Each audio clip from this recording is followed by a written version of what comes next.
Namaku Alia, seorang ibu rumah tangga berusia 32 tahun. Hidupku selama ini kujalani dengan penuh kesabaran, karena bagaimanapun juga, aku percaya bahwa keluarga adalah segalanya. Aku menikah dengan Raka, lelaki yang dulu kukira adalah belahan jiwa yang dikirim Tuhan untuk menemaniku seumur hidup. Saat pertama kali bertemu dengannya, aku masih seorang karyawan biasa di sebuah perusahaan distributor. Raka adalah seorang supervisor di tempat yang sama, tampan, cerdas, dan memiliki wibawa yang membuat banyak wanita melirik. Entah bagaimana, di antara semua wanita yang mengaguminya, dia memilihku. Perempuan sederhana yang saat itu masih sibuk membantu orang tua membiayai adik-adikku sekolah. Pernikahan kami cukup sederhana, tapi penuh cinta. Awalnya aku merasa sangat beruntung. Raka sosok suami idaman, perhatian, penuh kasih, dan selalu berusaha membahagiakan aku. Setiap pagi ia mengecup keningku sebelum berangkat kerja, setiap malam kami berbincang tentang banyak hal, dari pekerjaan hingga mimpi-mimpi masa depan. Kami dikaruniai seorang putra, Raffi, yang kini berusia 7 tahun. Anak itu adalah pusat duniaku, alasan aku bertahan meski badai kehidupan mulai datang satu persatu. Namun kebahagiaan itu tidak berlangsung lama. Sejak 2 tahun terakhir, aku mulai merasakan perubahan sikap Raka. Ia sering pulang larut malam, bahkan kadang baru tiba menjelang subuh. Katanya, pekerjaan di kantor sedang menumpuk karena perusahaan sedang mengalami masalah finansial. Aku percaya begitu saja, karena selama ini aku mengenalnya sebagai pria yang bertanggung jawab. Tetapi lama-kelamaan, alasan lembur itu terasa janggal. Hampir setiap hari ia pulang larut, dan tubuhnya selalu beraroma parfum yang tidak kukenal. Bukan aroma kolon biasa yang ia pakai, melainkan wangi manis yang lebih cocok dipakai seorang wanita. Mas, kenapa belakangan ini sering sekali pulang malam? Raffi sering tanya, katanya kangen main sama ayahnya, tanyaku suatu malam sambil menyiapkan makan malam yang akhirnya hanya kusantap bersama anakku. Kerjaan kantor lagi banyak, Lee. Kamu nggak ngerti sih kondisi sekarang. Perusahaan hampir bangkrut, jadi semua karyawan harus kerja ekstra. Aku ini kerja banting tulang demi kalian, malah ditanya terus. Bisa nggak kamu lebih pengertian sedikit? Jawabnya dengan nada tinggi. Aku terdiam. Rasanya hatiku perih mendengar kata-katanya. Bukankah seharusnya kami adalah satu tim? Seharusnya aku boleh bertanya, seharusnya aku boleh tahu apa yang terjadi. Tapi Raka semakin sulit diajak bicara. Selain sering pulang malam, Raka juga jarang memberi uang belanja. Alasannya selalu sama, kantor sedang pilot. Untuk sementara, kamu hemat dulu ya, Lee. Aku cuma bisa kasih segini. Gaji dipotong banyak karena perusahaan rugi, katanya suatu hari sambil menyerahkan selembar uang ratusan ribu. Aku hanya bisa mengangguk, meski dalam hati menjerit. Uang itu jelas tidak cukup untuk kebutuhan sebulan. Aku terpaksa mengencangkan ikat pinggang, menekan semua pengeluaran, bahkan sesekali harus meminjam pada ibuku yang sebenarnya juga hidup pas-pasan. Namun anehnya, meski katanya perusahaan rugi, aku masih melihat Raka bisa membeli sepatu baru, jam tangan mewah, bahkan ponsel keluaran terbaru. Saat kutanya, ia berkata semua itu hadiah dari kantor.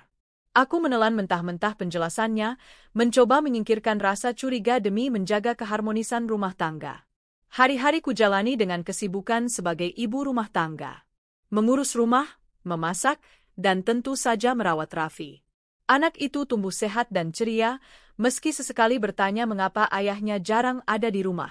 Mama, ayah kenapa nggak pernah nemenin Raffi main lagi? Raffi kan udah bisa main bola sekarang, ucapnya polos suatu sore. Aku tersenyum getir, lalu memeluknya erat. Ayah sibuk kerja, sayang. Biar Raffi bisa sekolah tinggi nanti. Doain ayah sehat terus ya. Jawaban yang kuucapkan terasa hambar di hatiku sendiri. Aku tahu, anak sekecil itu sebenarnya butuh kehadiran, bukan sekadar alasan. Tapi aku tidak punya pilihan lain selain menutupi kekurangan suamiku. Malam-malamku terasa hampa. Aku tidur sendirian di ranjang yang dulu menjadi saksi cinta kami. Selimut yang dingin terasa semakin dingin tanpa pelukan Raka. Aku merindukan sosok suami yang dulu hangat, yang selalu memelukku setiap kali aku merasa letih. Kini, yang tersisa hanyalah bayangan. Aku mencoba terus berpikir positif. Barangkali memang benar Raka sedang berjuang keras di kantor. Barangkali dia terlalu lelah hingga tidak sempat memikirkan keluarganya. Namun, tanda-tanda mencurigakan semakin jelas. Suatu malam, aku sedang merapikan lemari pakaiannya. Di saku celana kerjanya, aku menemukan struk belanja dari sebuah butik terkenal. Tertulis pembelian gaun wanita seharga jutaan rupiah. Hatiku berdegup kencang. Siapa yang dibelikannya? Aku? Tentu tidak. Sudah lama sekali ia tidak pernah memberiku hadiah, bahkan untuk ulang tahunku. Tanganku bergetar ketika kusimpan kembali struk itu. Malam itu aku menunggunya pulang. Saat ia tiba, aku memberanikan diri bertanya. Mas, aku nemu struk belanja di celana kerja. Kamu beli gaun buat siapa? Tanyaku hati-hati. Ekspresi wajahnya berubah seketika. Ia menatapku tajam, lalu mendengus kesal. Kamu ini kenapa sih, Li? Udah capek kerja seharian, masih juga diinterogasi. Itu buat hadiah ulang tahun atasan di kantor. Kamu jangan suka mikir yang enggak-enggak, bentaknya. Aku terdiam lagi. Seperti biasa, ia selalu punya jawaban untuk menutupi setiap kecurigaan. Aku tidak tahu apakah harus percaya atau tidak. Semakin hari, jarak di antara kami semakin terasa. Aku mulai terbiasa makan tanpa Raka, tidur tanpa ditemani, bahkan melewati hari-hari tanpa kabar darinya. Kadang aku bertanya dalam hati, apakah aku masih istri baginya? Atau aku hanya sekadar penjaga rumah dan ibu bagi anaknya? Setiap kali rasa rindu mengesahkan dada, aku menatap wajah Raffi yang terlelap di pelukanku. Anak itu adalah alasan aku bertahan.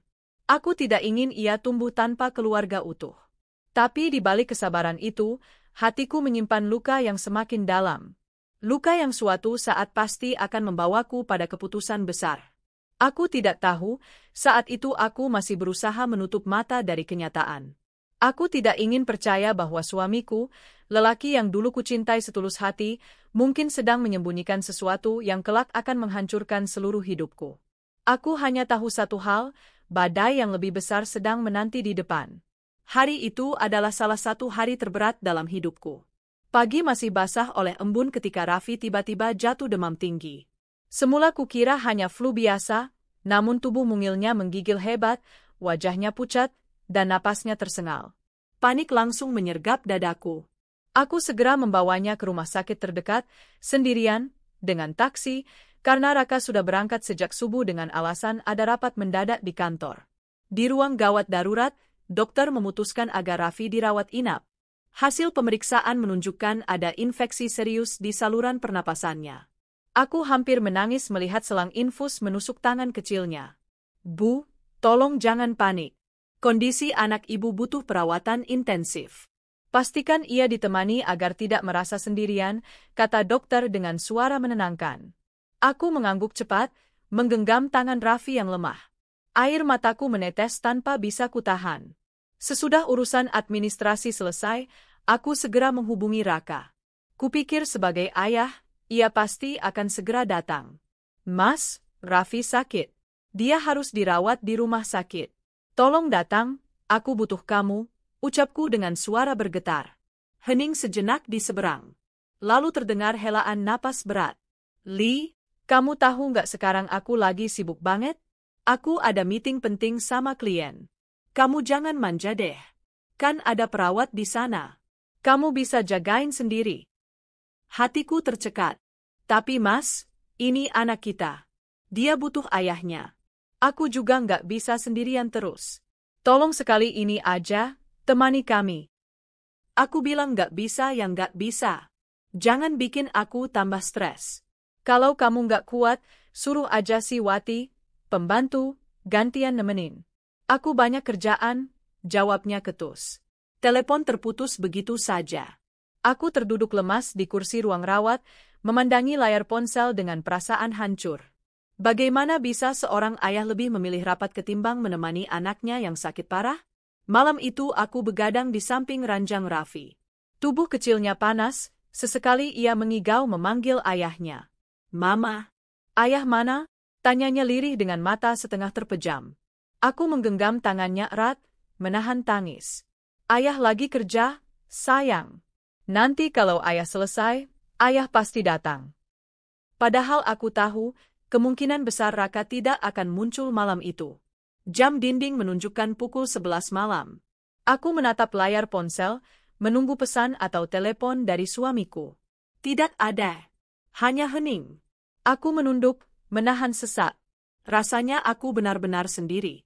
Keesokan harinya, Wati, pembantu rumah tangga kami, datang membawakan baju ganti dan makanan. Bu, Pak Raka nyuruh saya aja yang nemenin di rumah sakit. Katanya beliau nggak bisa, soalnya kerjaan lagi numpuk, kata Wati sambil menunduk, seolah takut ucapannya melukai hatiku. Aku memaksakan senyum pahit. Terima kasih, Ti. Kamu pulang saja dulu. Aku bisa sendiri di sini. Jaga rumah ya. Wati mengangguk pelan, lalu pamit. Aku duduk kembali di kursi samping ranjang, menggenggam tangan Raffi yang masih lemah. Air mataku jatuh lagi. Bagaimana bisa seorang ayah menyerahkan tugasnya pada pembantu? Bukankah keluarga seharusnya nomor satu? Hari-hari berikutnya tidak lebih baik. Raka sama sekali tidak pernah datang. Alasannya selalu sama, lembur, rapat, proyek besar. Aku berhenti memohon. Setiap kali kubuka pesan, jawabannya dingin, bahkan kadang ia tidak merespons sama sekali. Raffi sempat membaik, lalu tiba-tiba drop lagi. Demam naik turun membuatku semakin lelah fisik maupun batin. Aku tidur hanya sekilas, makan pun seadanya.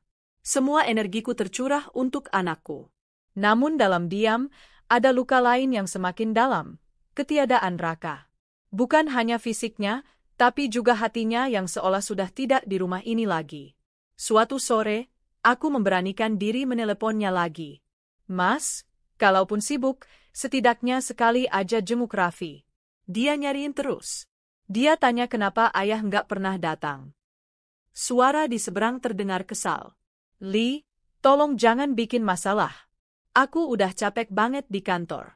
Kamu pikir aku nggak sedih anak sakit? Aku juga sedih, tapi aku harus kerja. Kamu itu kalau nggak bisa kuat, ya sudah biar Wati yang jagain. Aku nggak bisa ninggalin kerjaan, titik. Aku terdiam. Air mataku jatuh begitu saja. Mas, kalau memang kerjaan lebih penting daripada keluarga, apa gunanya kita berumah tangga? Tanyaku lirih. Namun yang kudapat hanya bunyi nada tut-tut-tut. Telepon ditutup sepihak. Malam itu, setelah menidurkan Raffi yang mulai pulih, aku keluar sebentar ke koridor rumah sakit. Aku butuh udara. Ponselku bergetar, sebuah notifikasi email masuk. Aku hampir menjatuhkannya ketika mataku menangkap isi pesan. Itu bukan ditujukan padaku. Entah bagaimana, email itu salah terkirim ke alamatku. Ternyata Raka masih menyimpan akun email lamaku di ponselnya, dan aku masih bisa tersinkronisasi. Isinya adalah percakapan mesra dengan seorang wanita. Ada foto-foto mereka makan malam di restoran mewah.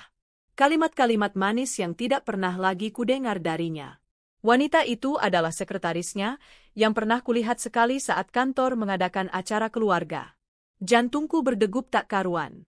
Ternyata alasan lembur, alasan kerjaan, alasan pilot, semua hanya topeng. Sementara aku di rumah sakit menjaga anak kami, dia malah menghabiskan waktu bersama wanita lain. Dokter datang memeriksa Raffi malam itu. Ibu, kondisi Raffi sudah agak stabil. Tapi tetap butuh pengawasan. Anak-anak dalam masa seperti ini sangat butuh dukungan emosional orang tuanya. Kehadiran ayah bisa sangat membantu, ucapnya lembut. Aku hanya tersenyum pahit. Bagaimana aku harus menjelaskan bahwa ayahnya lebih memilih wanita lain daripada menemani anaknya? Setelah dokter pergi, aku kembali menatap wajah pucat anakku. Hatiku teriris. Dalam hati aku bersumpah, jika memang benar suamiku berkhianat, aku tidak akan tinggal diam. Tapi untuk saat ini, aku harus kuat demi Raffi. Hari-hari berikutnya kujalani dengan penuh rasa sepi. Raka semakin jarang menghubungi. Bahkan ketika kutanya, jawabannya makin kasar. Jangan ganggu aku terus, Li. Aku lagi kerja. Padahal aku tahu, itu hanyalah kedok. Aku mulai memperhatikan banyak hal kecil yang semakin mencurigakan, transfer uang misterius, parfum asing di mobilnya, bahkan jam pulang yang tidak masuk akal. Semua kepingan puzzle itu mulai menyatu di kepalaku. Dan setiap kali aku memikirkan kenyataan pahit itu, aku menatap wajah Raffi yang tidur lemah di ranjang. Aku berbisik pelan di telinganya. Mama janji akan selalu ada buat kamu, nak. Walaupun ayahmu memilih pergi, Mama nggak akan pernah meninggalkanmu. Air mataku menetes lagi. Malam itu aku tidak bisa tidur. Semua hal tentang Raka terus berputar di kepalaku. Apa arti rumah tangga kalau seorang ayah tega meninggalkan anaknya yang sedang sakit parah? Apa arti pernikahan kalau suami lebih memilih wanita lain daripada istrinya? Aku sadar, hari-hari berikutnya akan mengubah segalanya. Perasaanku yang selama ini kubendung perlahan berubah menjadi tekad. Jika benar Raka mengkhianati aku dan anakku, aku akan membuatnya menyesal. Namun untuk saat itu, aku hanya bisa memeluk Raffi erat, menatap langit-langit kamar rumah sakit dengan mata basah. Hanya doa yang bisa kupanjatkan agar aku diberi kekuatan menghadapi kenyataan pahit ini. Aku tahu, badai sebenarnya belum benar-benar datang. Yang kualami sekarang hanyalah riak kecil sebelum ombak besar menghantam hidupku. Dan aku harus siap, demi diriku, demi anakku.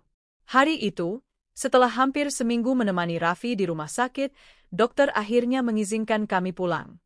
Demamnya sudah turun, meski tubuhnya masih lemah. Aku pulang dengan hati sedikit lega, berharap Raka akan menunjukkan sedikit rasa peduli dengan menyambut anaknya di rumah. Namun, harapan itu kembali hancur. Rumah terasa sepi ketika kami tiba. Tidak ada tanda-tanda kehadiran Raka. Mobilnya memang ada di garasi, tapi ia sendiri entah di mana. Wati, Pak Raka di mana? Tanyaku pada pembantu yang sedang membersihkan ruang tamu. Pak Raka tadi pulang, Bu. Tapi sebentar saja, terus pergi lagi. Katanya ada urusan penting, jawab Wati pelan, seolah ragu apakah ia harus mengatakan hal itu atau tidak. Aku menarik napas panjang, mencoba menahan rasa kecewa yang mulai mengakar. Malam itu, setelah menidurkan Raffi, aku masuk ke kamar utama untuk membereskan tempat tidur. Namun begitu kusibak selimut, mataku langsung menangkap sesuatu yang asing. Sebuah kalung wanita tergeletak di atas kasur. Aku membeku. Jantungku berdegup kencang.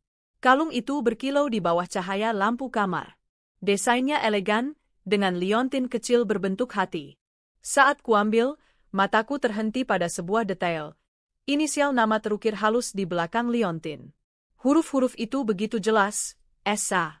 Aku teringat. Itu inisial nama Sekar Arum, sekretaris Raka. Perempuan yang dulu pernah kutemui sekilas saat ada acara kantor. Perempuan dengan senyum manis, tubuh semampai, dan tatapan penuh percaya diri. Tanganku bergetar. Rasa panas menjalar di dadaku. Jadi benar, selama ini Raka membawa wanita itu ke rumahku. Bahkan, ke kamarku. Tempat sakral yang seharusnya hanya milik kami berdua. Aku terduduk di tepi ranjang, memegang kalung itu erat-erat.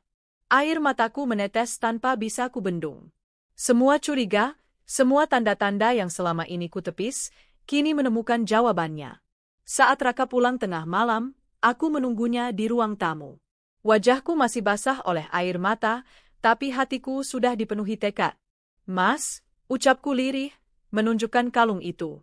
Ini punya siapa? Raka tertegun sejenak, lalu ekspresinya berubah. Ia berusaha tampak tenang, meski matanya jelas menunjukkan kegugupan. Itu? Ah, mungkin punya Wati. Mungkin jatuh waktu dia bersihin kamar.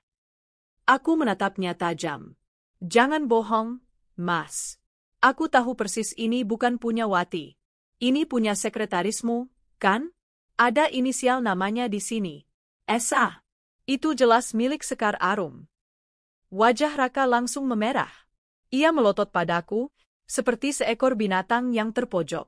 Kamu jangan asal nuduh, Alia. Jangan bikin fitnah yang enggak-enggak. Sekar itu orang kantorku, mana mungkin.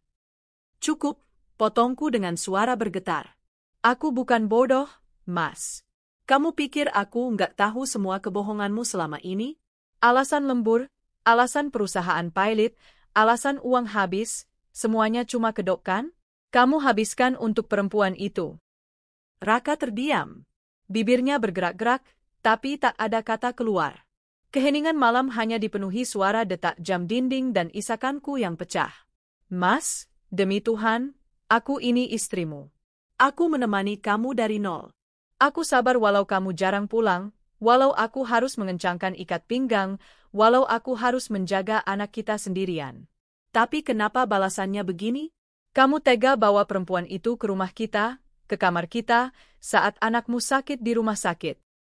Raka akhirnya membalas dengan nada tinggi. Kamu itu nggak pernah ngerti. Aku jenuh, Lee. Hidup sama kamu itu membosankan. Kamu cuma tahu ngurus rumah, ngurus anak. Aku butuh seseorang yang bisa bikin aku semangat lagi. Sekar itu, dia beda. Aku menatapnya dengan mata membelalak. Kata-katanya menusuk jantungku. Jadi begitu?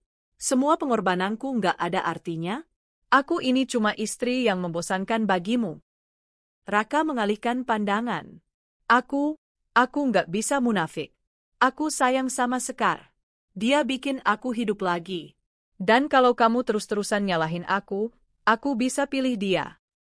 Seakan dunia runtuh di hadapanku. Aku terduduk lemas, tubuhku bergetar hebat. Semalaman aku menangis tanpa henti. Raka masuk ke kamar tamu dan tidur di sana, meninggalkanku sendirian bersama kalung itu.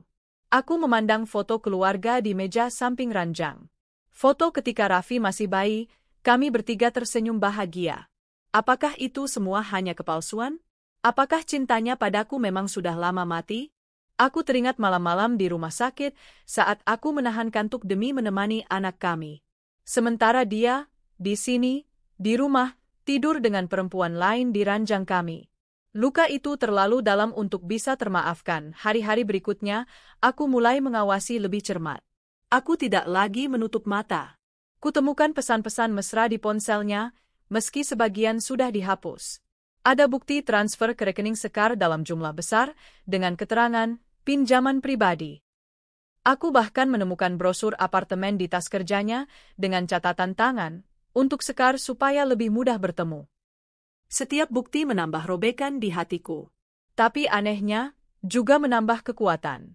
Jika dulu aku hanya menangis, kini aku mulai merencanakan langkah. Raffi sama sekali tidak tahu apa yang terjadi.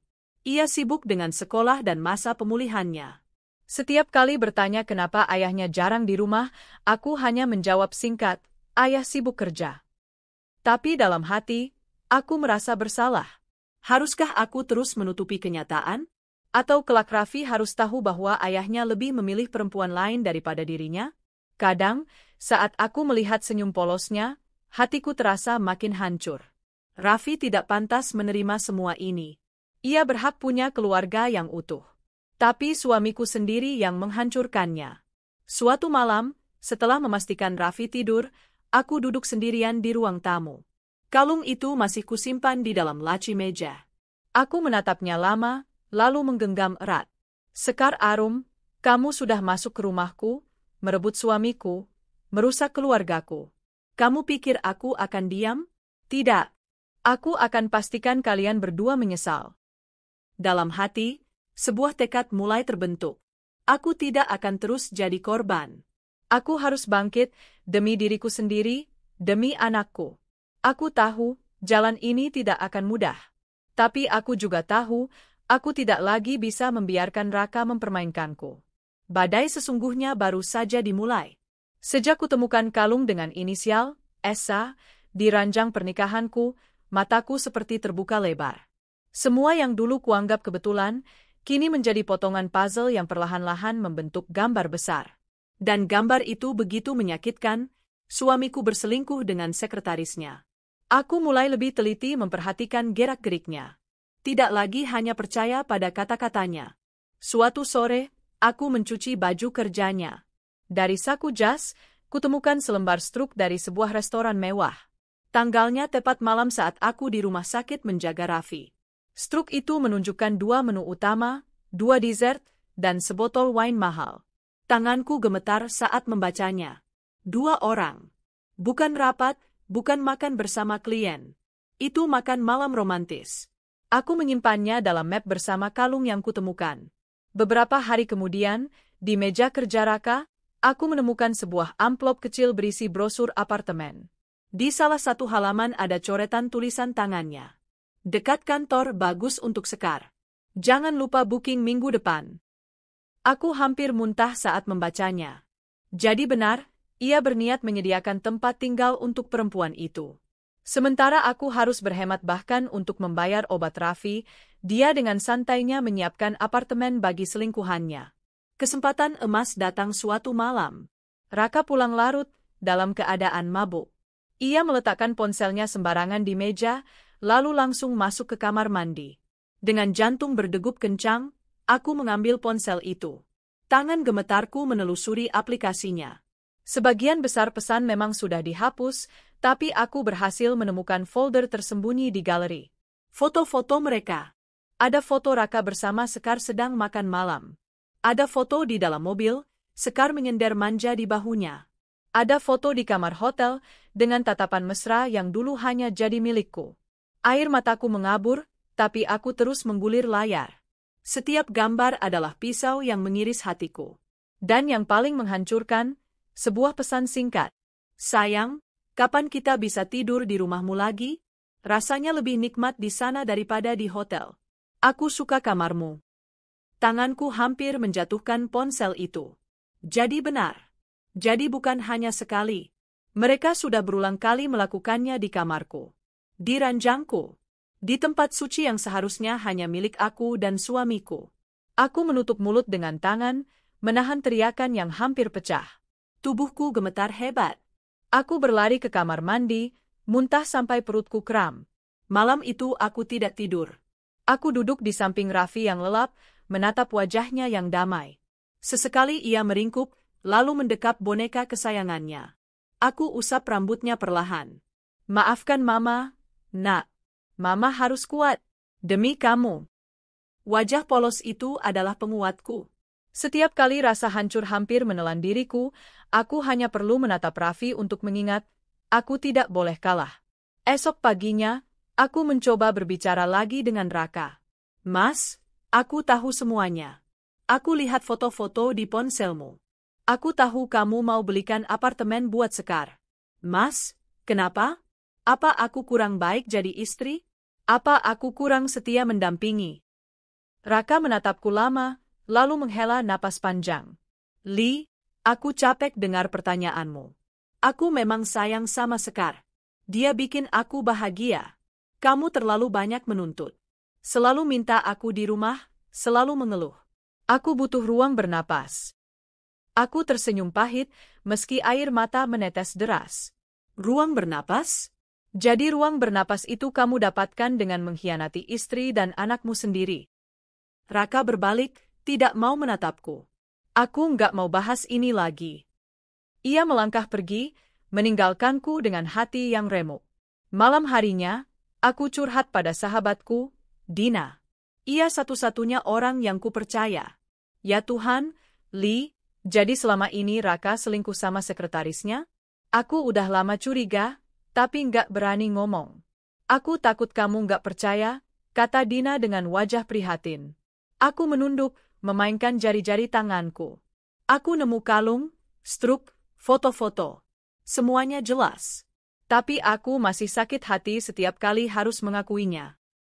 Dina menggenggam tanganku erat. Kamu harus kuat. Kamu nggak sendirian. Kalau dia sudah sejauh itu, jangan biarkan dia terus injak harga dirimu. Aku mengangguk pelan. Hati kecilku tahu, sudah waktunya aku menyiapkan langkah berikutnya. Hari-hari berikutnya, aku terus menemukan bukti tambahan. Transfer uang berkala ke rekening Sekar, tiket liburan ke Bali yang mereka pesan diam-diam, hingga catatan kecil di agenda kerja Raka bertuliskan, dinner Sekar jangan lupa bunga. Semua itu kusimpan rapi. Aku tahu, suatu hari nanti aku akan membutuhkannya. Kini tidak ada lagi ruang ragu. Semua sudah jelas. Suamiku tidak hanya berselingkuh, tapi juga dengan kejam mengorbankan keluarga demi wanita lain. Dan puncaknya, ia lebih memilih bermesraan di kamarku ketimbang menemani anaknya yang sakit di rumah sakit. Itu adalah dosa yang tidak bisa dihapus dengan kata maaf. Malam itu aku berdiri di depan cermin, menatap wajahku sendiri. Mata sembab, wajah pucat, bibir bergetar. Tapi di balik semua luka itu, ada api kecil yang mulai membesar. Alia, kamu bukan wanita lemah. Kamu sudah bertahan sejauh ini. Tapi sekarang saatnya bangkit. Jangan biarkan mereka terus menghancurkanmu. Aku mengepalkan tangan. Untuk pertama kalinya, aku merasa ada kekuatan baru dalam diriku. Kekuatan seorang ibu yang ingin melindungi anaknya. Kekuatan seorang wanita yang tidak mau lagi diinjak harga dirinya. Badai itu sudah datang. Tapi aku siap melawan.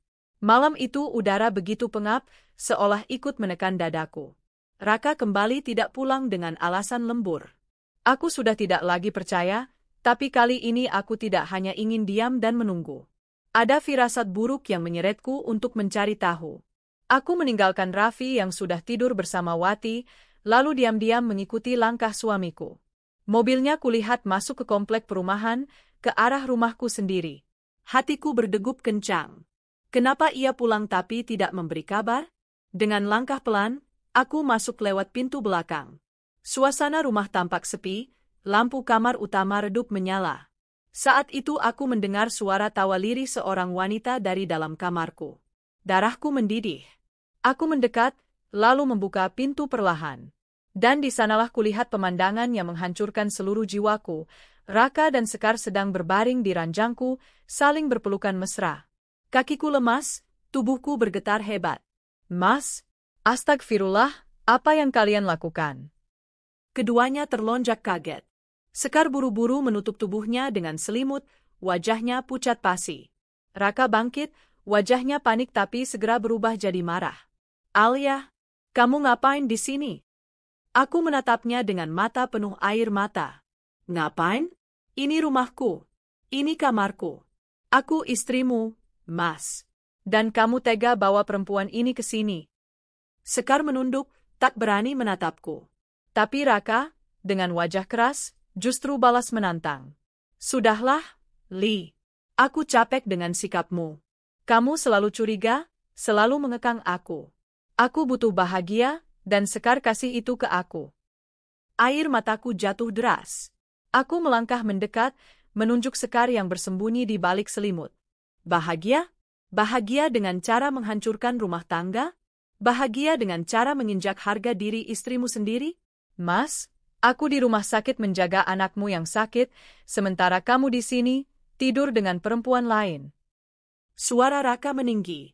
Kamu jangan bawa-bawa Raffi. Aku juga peduli sama dia, tapi aku nggak bisa terus-terusan terikat sama tanggung jawab itu. Aku butuh ruang. Aku butuh cinta yang baru. Aku menatapnya tak percaya. Cinta baru? Jadi selama ini aku apa buatmu? Boneka tua yang bisa kamu buang seenaknya. Raka mengalihkan pandangan, tapi ucapannya semakin melukai. Li, aku nggak munafik. Aku lebih memilih Sekar daripada kamu. Kata-kata itu menghantamku seperti palu. Aku terhuyung, tapi segera berdiri tegak. Aku mengusap air mataku dengan punggung tangan. Baik, kalau begitu jelas sudah. Kamu pilih dia daripada aku dan anakmu. Aku tidak akan memohon lagi. Sekar akhirnya bersuara, dengan nada lembut tapi menusuk. Maaf, Bu, tapi saya dan Pak Raka saling mencintai. Kami nggak bisa membohongi hati kami.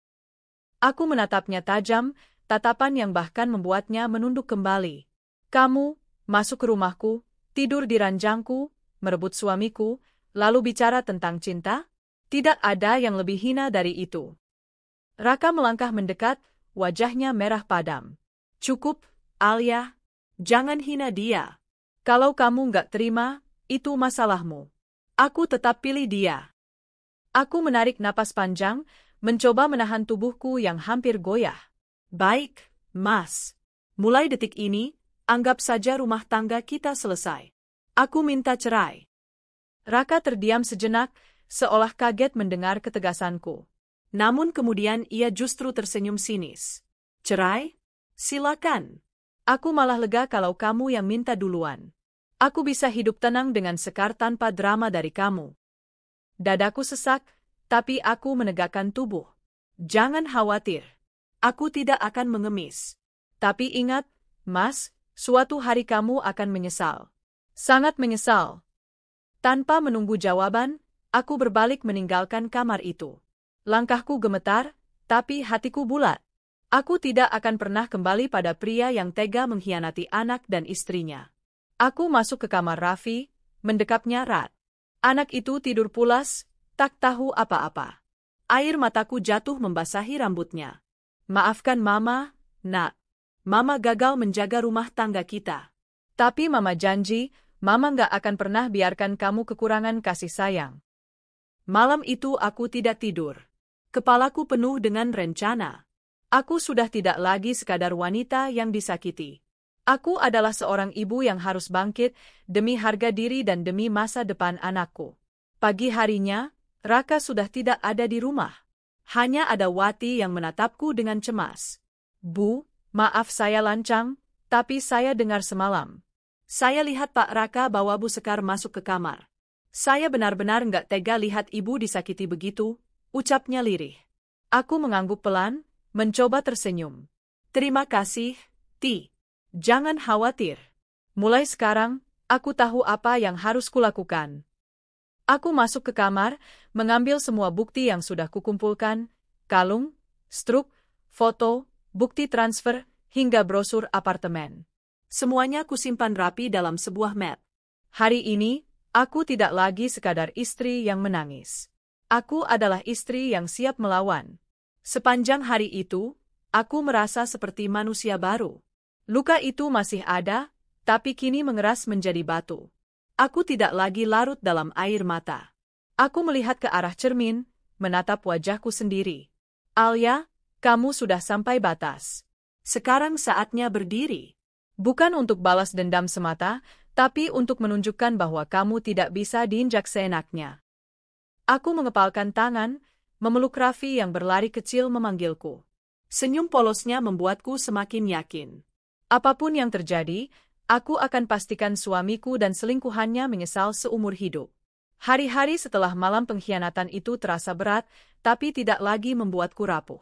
Aku telah memutuskan, tidak ada lagi air mata untuk Raka. Ia sudah memilih jalannya sendiri, maka aku juga akan memilih jalanku. Bedanya, jalanku tidak akan berakhir di kegelapan seperti dirinya. Raffi masih terbaring lemah di rumah sakit. Aku tetap menemaninya setiap hari, memberi kasih sayang yang tidak akan pernah bisa diberikan Raka. Namun di sela-sela waktuku, aku mulai menyusun rencana. Raka dan Sekar sudah melukai harga diriku terlalu dalam. Mereka tidak pantas dibiarkan hidup tenang. Aku teringat map berisi bukti perselingkuhan mereka, foto transfer, kwitansi perhiasan, brosur apartemen, hingga kalung berinisial nama Sekar. Semua itu bukan hanya bukti untuk perceraian, tapi juga senjata untuk menghancurkan keduanya. Suatu siang, ketika aku menjaga Raffi, datanglah seorang wanita yang sudah lama tidak kutemui. Namanya Dina, sahabat kuliahku dulu yang kini bekerja di sebuah perusahaan hukum. Alia, katanya kaget saat melihatku di ruang tunggu rumah sakit. Aku tersenyum samar. Dina, lama sekali kita nggak ketemu. Kami berbincang sejenak. Dina akhirnya tahu masalahku setelah aku ceritakan dengan jujur, tanpa menutup-nutupi. Matanya membelalak saat mendengar bahwa suamiku tidur dengan sekretarisnya di rumahku sendiri. Ya Allah, Li. Teganya dia. Tapi kamu tenang, aku bisa bantu. Aku ngerti hukum keluarga, dan aku bisa kasih arahan biar kamu bisa cerai dengan posisi yang kuat.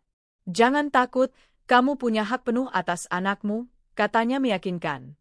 Aku merasa seperti diberi cahaya baru. Terima kasih, Din. Aku memang sudah siap cerai. Tapi aku juga ingin mereka menanggung akibat dari semua ini. Dina menepuk tanganku. Percayalah, karma itu selalu ada. Tapi kalau kamu bisa kasih dorongan kecil, kenapa tidak? Dengan bantuan Dina, aku menyalin semua bukti yang kumiliki. Ia menyusunnya rapi dalam sebuah berkas hukum. Aku takjub melihatnya. Setiap struk, setiap pesan, setiap transaksi yang kulihat sepele, ternyata bisa menjadi peluru tajam untuk menjatuhkan Raka dan Sekar. Tidak berhenti di situ. Aku tahu kantor tempat Raka bekerja sangat ketat dalam urusan etika. Hubungan antara atasan dan bawahan, apalagi sampai ada indikasi penyalahgunaan uang perusahaan, bisa berakibat fatal. Aku sudah tahu sebagian besar uang yang seharusnya untuk keluarga malah dialirkan Raka ke Sekar. Jika itu terbukti melibatkan uang kantor, karir mereka bisa tamat seketika. Beberapa minggu kemudian, setelah Raffi mulai pulih, aku menemui HRD dan pimpinan perusahaan tempat Raka bekerja. Aku berpura-pura datang sebagai istri yang peduli, membawa semua bukti. Maaf, Pak, kataku sambil menyerahkan map berkas, saya tidak berniat mencampuri urusan kantor. Tapi saya pikir Bapak perlu tahu apa yang dilakukan suami saya, Raka, dengan sekretarisnya, Sekar. Para pimpinan itu tampak terkejut. Mereka membuka berkas demi berkas, membaca isi chat mesra, melihat bukti transfer, bahkan brosur apartemen yang hendak dibelikan. Wajah mereka semakin kelam. Salah satu dari mereka menghela napas panjang. Ibu Alia, terima kasih sudah jujur. Kami memang mencurigai ada penyalahgunaan dana, tapi tidak menyangka separah ini. Percayalah, kami akan tindak lanjuti. Aku menunduk sopan, tapi dalam hati api kecil kepuasan mulai menyala. Akhirnya, kebenaran akan segera menampakkan diri. Tak butuh waktu lama. Seminggu kemudian, berita itu meledak. Raka dan Sekar dipanggil ke kantor pusat.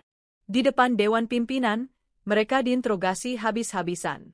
Semua bukti sudah ada di tangan manajemen, dan mereka tidak bisa lagi mengelak. Sekar menangis, mencoba membela diri. Raka mencoba marah-marah, menuduh aku sengaja menjebaknya. Tapi semua sia-sia. Keputusan pun diumumkan, Raka dan Sekar dipecat tidak hormat. Bukan hanya itu, reputasi mereka hancur di kalangan rekan kerja. Kabar perselingkuhan bos dengan sekretarisnya menyebar cepat, menjadi bahan bisik-bisik yang memalukan. Ketika kabar itu sampai padaku, aku hanya tersenyum pahit. Itu baru permulaan, gumamku.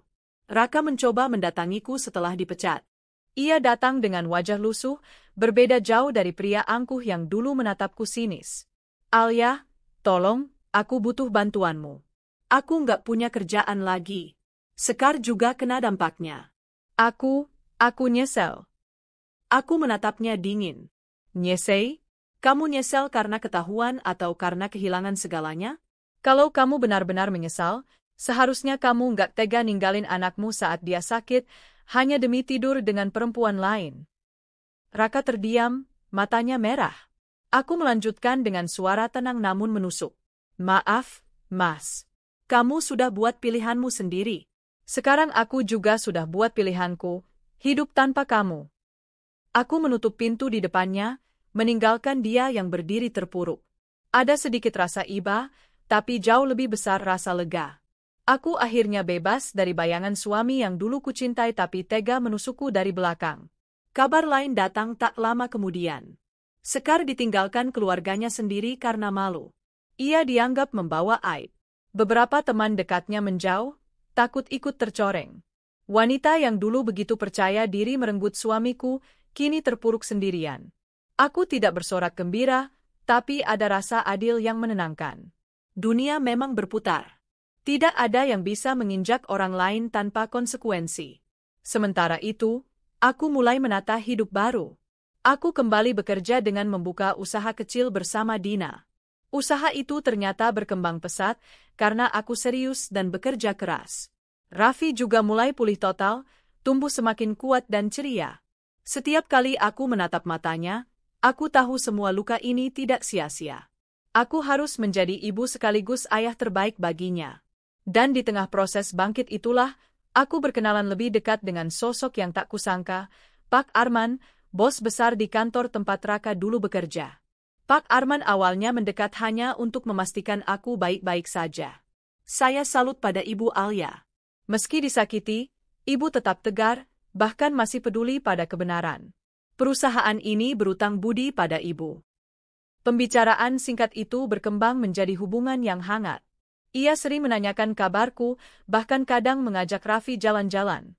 Lama-kelamaan aku merasakan ketulusan yang berbeda dari dirinya.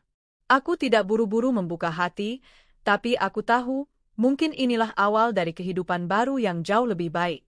Balasanku pada Raka dan Sekar bukan sekadar melampiaskan dendam. Itu adalah pembuktian bahwa seorang wanita yang disakiti tidak selalu jatuh, justru bisa bangkit lebih kuat. Kini, aku menatap masa depan dengan kepala tegak. Aku tahu, jalan masih panjang, tapi aku sudah tidak takut lagi. Karena aku percaya, Tuhan selalu punya rencana indah setelah badai. Hari-hari setelah perpisahan dengan Raka terasa asing. Ada ruang kosong yang dulu diisi pertengkaran, kemarahan, dan air mata. Anehnya, meski sepi, rumahku terasa lebih tenang. Tidak ada lagi aroma parfum wanita lain di kamarku. Tidak ada lagi alasan lembur yang menyesakkan dada. Raffi pun tampak lebih ceria. Seakan ia mengerti, meski masih kecil, bahwa rumah ini akhirnya bebas dari ketegangan. Aku sering mendapati senyum polosnya saat bangun pagi. Senyum itu menjadi sumber energiku untuk bangkit. Aku sadar, masa laluku bukan untuk dilupakan, tapi untuk kujadikan pelajaran. Luka itu sudah terlalu dalam, tapi kini bukan lagi beban. Ia telah berubah menjadi kekuatan. Aku mulai sibuk dengan usahaku. Berkat bantuan Dina, aku merintis bisnis catering kecil-kecilan. Awalnya hanya melayani pesanan tetangga, tapi lambat laun, kabar tentang masakan rumah khas buatanku menyebar. Bu Alia, nasi kotaknya enak sekali.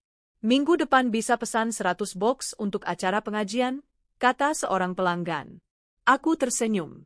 Insya Allah bisa, Bu. Terima kasih sudah percaya. Setiap kali menata bungkusan, aku selalu berkata dalam hati, inilah hasil dari tanganku sendiri.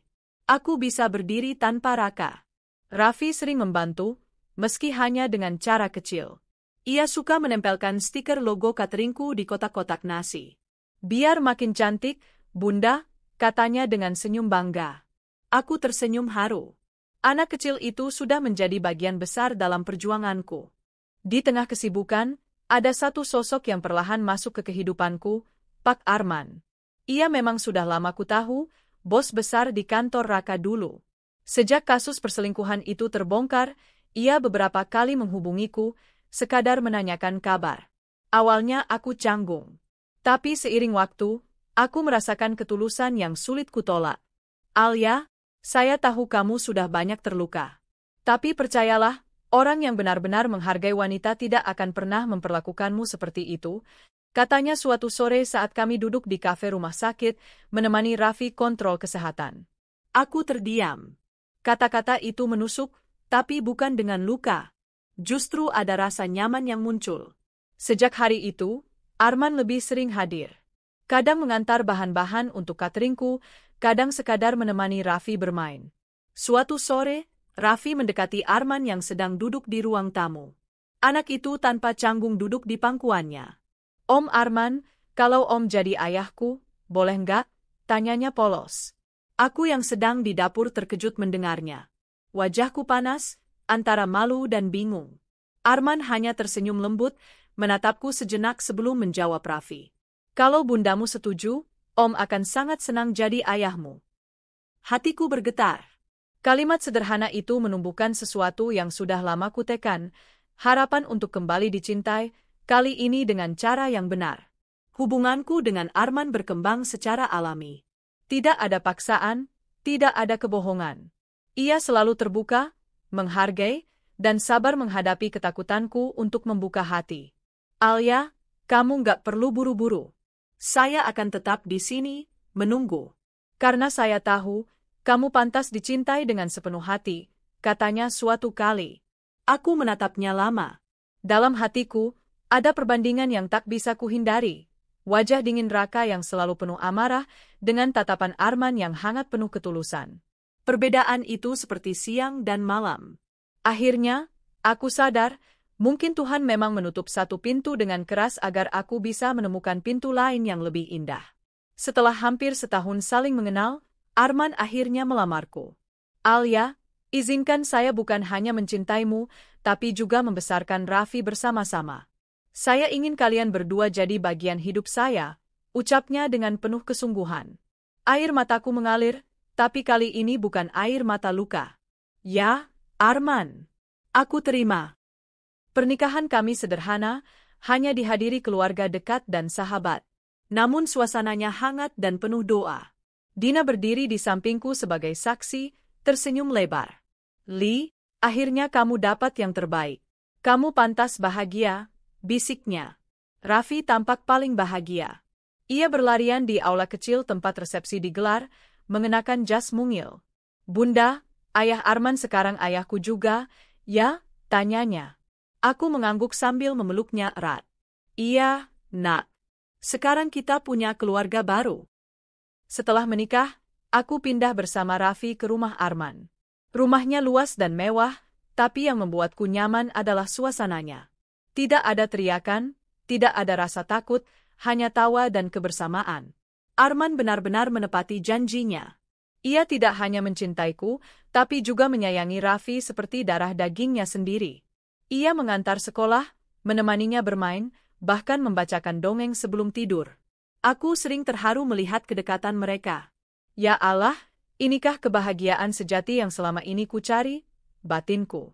Kabar tentang kehidupanku bersama Arman ternyata cepat sampai ke telinga Raka.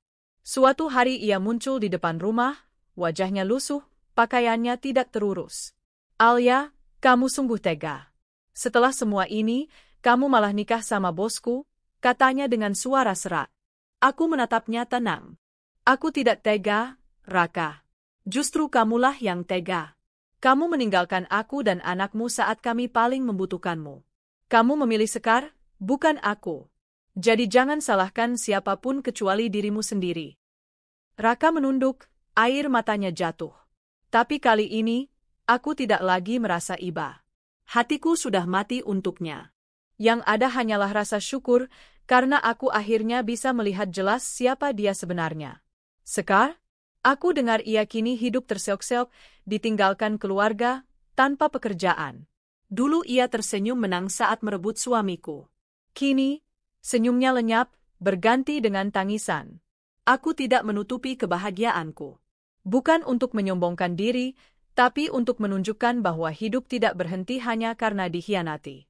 Aku sering membagikan foto sederhana di media sosial, makan malam bersama Arman dan Raffi, liburan keluarga, atau sekadar tertawa di ruang tamu. Komentar sahabat-sahabatku penuh doa. Alia, kamu pantas dapat kebahagiaan ini. Semoga langgeng. Dan dalam hatiku, aku tahu, kebahagiaan ini adalah jawaban dari setiap air mata yang pernah jatuh dulu. Kini, aku hidup dalam keluarga baru, sederhana, hangat, dan penuh cinta. Tidak ada lagi rasa curiga, tidak ada lagi alasan lembur yang mencurigakan, tidak ada lagi tangisan karena pengkhianatan. Aku belajar bahwa kebahagiaan tidak datang dari bertahan di hubungan yang salah. Kebahagiaan sejati datang ketika kita berani melepaskan yang menyakiti dan membuka hati untuk yang benar-benar menghargai. Di sampingku, Arman menggenggam tanganku erat. Raffi tertawa riang, berlari-lari kecil di halaman rumah. Aku menatap langit sore yang indah, dan untuk pertama kalinya setelah sekian lama, aku bisa berkata dengan mantap, "Ya Allah, terima kasih. Kini aku benar-benar bahagia." Hidup seringkali memberi luka yang dalam, tapi di balik luka itu tersimpan pelajaran yang berharga. Dulu, aku pernah berpikir kebahagiaan berarti bertahan dalam rumah tangga meski dipenuhi air mata. Aku menahan rasa sakit, berharap kesetiaan suamiku akan kembali, berharap pengorbananku dihargai. Namun kenyataannya, pengkhianatan tidak bisa disembuhkan dengan kesabaran yang salah alamat. Hari-hari di rumah sakit bersama Raffi, sementara Raka sibuk bermesraan dengan sekretarisnya, adalah titik terendah hidupku. Saat itu aku benar-benar merasa sendirian, ditinggalkan oleh orang yang seharusnya menjadi sandaran. Aku menangis bukan hanya karena dikhianati, tapi juga karena melihat anakku sakit tanpa ditemani ayahnya. Namun, Tuhan selalu punya rencana. Ketika satu pintu tertutup, pintu lain dibukakan dengan cara yang tidak terduga. Dari luka yang menghancurkan itu, aku belajar arti keteguhan hati. Aku belajar bahwa cinta tidak seharusnya memenjarakan, melainkan membebaskan. Kini, ketika aku menatap masa lalu, aku tidak lagi merasa sakit. Aku hanya merasa berterima kasih. Karena pengkhianatan Raka, aku menemukan keberanian untuk berdiri di kakiku sendiri. Karena penghinaan dan penolakannya, aku belajar menghargai diriku. Karena kepergiannya, aku menemukan Arman, lelaki yang benar-benar menghargai, mencintai, dan menghormatiku sebagai seorang wanita sekaligus ibu. Arman bukan hanya pasangan hidupku, tapi juga sahabat, penopang, dan ayah yang luar biasa untuk Raffi. Setiap kali aku melihat mereka bermain bola di halaman rumah, setiap kali kudengar tawa mereka pecah memenuhi udara, aku sadar, inilah yang kucari selama ini. Sebuah keluarga yang sederhana namun penuh cinta. Sementara itu, kabar tentang Raka dan Sekar sampai juga ke telingaku. Mereka kini hidup dalam penyesalan, jauh dari kehidupan nyaman yang dulu mereka banggakan. Raka kehilangan pekerjaannya, reputasinya hancur, sementara Sekar ditinggalkan bahkan oleh keluarganya sendiri. Aku tidak pernah mendoakan keburukan untuk mereka, tapi aku percaya, hidup selalu mengembalikan apa yang kita tabur. Mereka menabur pengkhianatan, maka panenannya adalah kehancuran. Namun, aku tidak ingin terus menoleh ke belakang. Hidupku kini bukan lagi tentang mereka. Hidupku tentang aku, Raffi, dan Arman. Tentang hari-hari baru yang kami jalani dengan penuh senyum. Tentang usaha cateringku yang semakin berkembang, memberi kebanggaan tersendiri karena aku bisa berdiri di atas keringatku sendiri. Banyak orang berkata, "Alia, kamu beruntung bisa menikah dengan bos kaya." Tapi aku tahu, ini bukan sekadar soal harta. Kebahagiaan yang kurasakan bukan karena rumah besar atau mobil mewah. Kebahagiaan itu datang dari rasa dihargai, dicintai tanpa syarat, dan diterima apa adanya. Setiap kali aku memandang wajah Arman yang penuh ketulusan, aku tahu, aku sudah berada di tempat yang benar. Dan setiap kali Raffi memanggilnya, "Ayah," dengan bangga, aku merasa doaku sebagai seorang ibu telah terjawab. Hidupku tidak sempurna, tapi kini aku mengerti bahwa kesempurnaan bukanlah tujuan. Yang penting adalah keikhlasan menjalani setiap fase, keberanian untuk melepaskan yang menyakiti, dan keyakinan bahwa kita pantas mendapatkan cinta yang lebih baik. Aku menutup kisah lamaku dengan satu kalimat dalam hati, "Terima kasih, Raka, karena telah pergi. Jika tidak, aku tidak akan pernah menemukan jalan menuju kebahagiaan sejati." Dan kini, aku membuka lembar baru dengan penuh keyakinan, aku, Raffi, dan Arman akan terus berjalan bersama, membangun keluarga tanpa pengkhianatan. Mungkin itulah arti dari perjalanan panjang ini, bahwa luka terdalam sekalipun bisa menjadi awal dari kebahagiaan yang tak terduga. Dan hari ini, saat aku menulis epilog kisah hidupku, aku bisa berkata dengan mantap. Aku bukan lagi wanita yang rapuh karena pengkhianatan. Aku adalah wanita yang kuat, yang telah bangkit, dan yang kini hidup dalam cinta yang sebenarnya.